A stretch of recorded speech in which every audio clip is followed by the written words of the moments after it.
Okay, I'm Louise Hart and I'm a VJ for ITN, based in Edinburgh. VJ stands for video journalist. A typical day, I often get asked what's a typical day, and the answer is there really isn't a typical day. I speak to the newsroom at 8 o'clock every morning and suggest stories to them. They often have stories in mind for me to go and cover. So on day to day, I could be up in Fort William covering an avalanche. The next day I could be interviewing the Prime Minister up at Lossiemouth, or the following day I could be doing Scottish general election coverage, doing press conferences for the political parties. It really is as varied as that. When I started for ITN, they issued me with quite a lot of equipment, which I keep here in the boot of my car. Staple is the fax telephone that I use to keep track of party political events, Scottish office information and sports news. So that lets me know when any press conferences are happening. Then just below the contacts book here, these are the mini DV cassettes that I use, that I record my material on. And here's the prime piece of equipment, the camera. It's a small Sony camera, a professional. It's a DVC type of camera. It uses small tapes, as you can see. It has a sound box on the bottom, as we find that the video quality of these cameras is pretty good, but the audio does need beefing up. So we do that using this sound box, which plugs into the microphone socket here. That activates the sound box, and then we plug an XLR cable in here and take that out to our audio source, whether it be a microphone or a distributor. I've also been given a tripod, quite a good tripod, a Sashler tripod. And this very useful sack handles or holds all my the rest of my equipment. Headphones, which plug into the side of the camera so you can listen to what you're recording, obviously. This is the microphone that I use. It's a Sennheiser mic. It's battery operated, and I've got the windshield on there, as you can see. This is the holder for the mic. I have two tie mics, because I often tie mic myself up in interviews, which is useful for our information going down to London. We have IRN taking our audio, and so miking myself up, obviously you've got a proper interview going on there that IRN can take and use and send out to commercial radio stations with their material. So this is the tie mic with its little noise shield.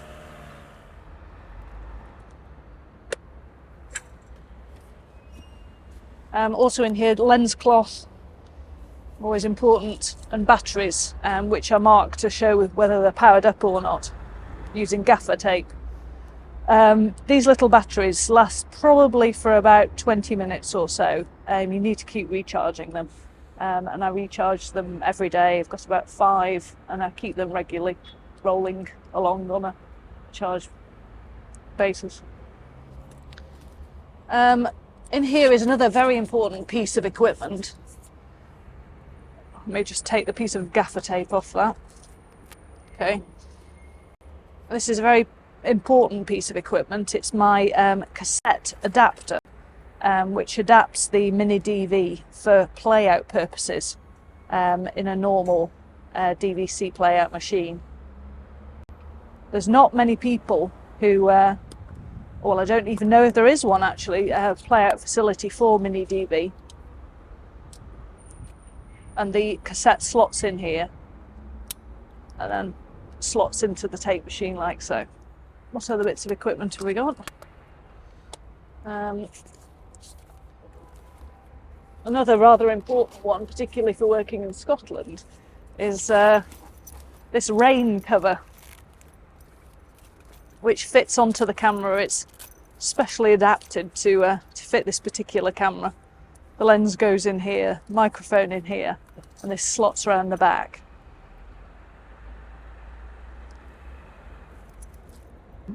Right, in this section of the bag here, I have XLR cables of varying lengths, fairly neatly stowed away. And then also in the bottom, I have the play-out leads for the camera. This is quite useful in some circumstances where they don't have a DVC play-out machine. Some regional stations where we have feed points don't. What happens is that we plug them into the camera at this point. This blue lead is the video output and goes in the top here. The other two are audio outputs and they go in here. So these cables at the end would then fasten on to other cables in the master control room of a television station for play out to wherever you're sending the material. Right, the microphone on the camera is quite useful for FX, but not much use for an interview. So that's why we have to beef up the sound with the sound box that you see below, that we will plug into the microphone socket for use.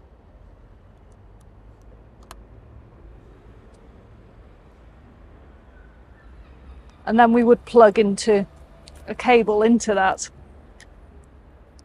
like so. And then this end would go into either the distribution outlet or into a microphone. How did you get into the work you're doing now? Well, I used to be a newsroom producer, but I did get very fed up of spending 8 to 10 hours every single day sitting at my desk. It wasn't much fun, and after 6 years of doing that, I decided that I really wanted to get out and about into the field. The other thing that I wanted to do was learn how to use a camera. It's all very well being a producer and deciding what stories to cover and edit, but it's quite another thing, learning how to operate the camera yourself. I think it makes you a much better producer, having learnt that as well. So here I am in Scotland. ITN really needs to own the copyright on most of its material because it sends the material to so many different sources. ITN provides the news for Channel 3, Channel 4, Channel 5. It also sends news pieces to American public service television, to Euronews, to Eurosport, different channels, to ITN Online, the web pages. And also it supplies the audio or some of the audio for IRN, independent radio news. So you can see that sending material to such a large array of outlets, really it was quite essential that ITN owned its copyright on a lot of its material. It was originally sourcing some material, particularly for Channel 3, from regional companies such as here in Scotland at STV. But then they were having copyright problems when sending the material to the variety of outlets that they had to provide. So that was really how it came about. The stuff that I film can go to any of those outlets. It's what's known as core news gathering, core news material, which any of ITN outlets can pick up and use as they like. What's the future for video journalists?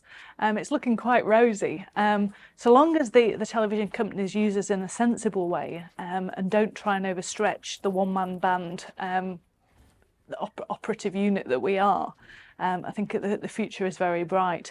Already we're in a sense victims of our own success in that the outlets that we provide are all clamouring for us to provide material. So that perhaps what started as a job geared more towards having people, fast alert teams, ready for the big stories, have now come to mean that we are being used in a wide variety of ways, from doing interviews for other people's packages on a regular basis, and also being used as the original idea was intended, the fast alert response team, trying to be first there on a big story.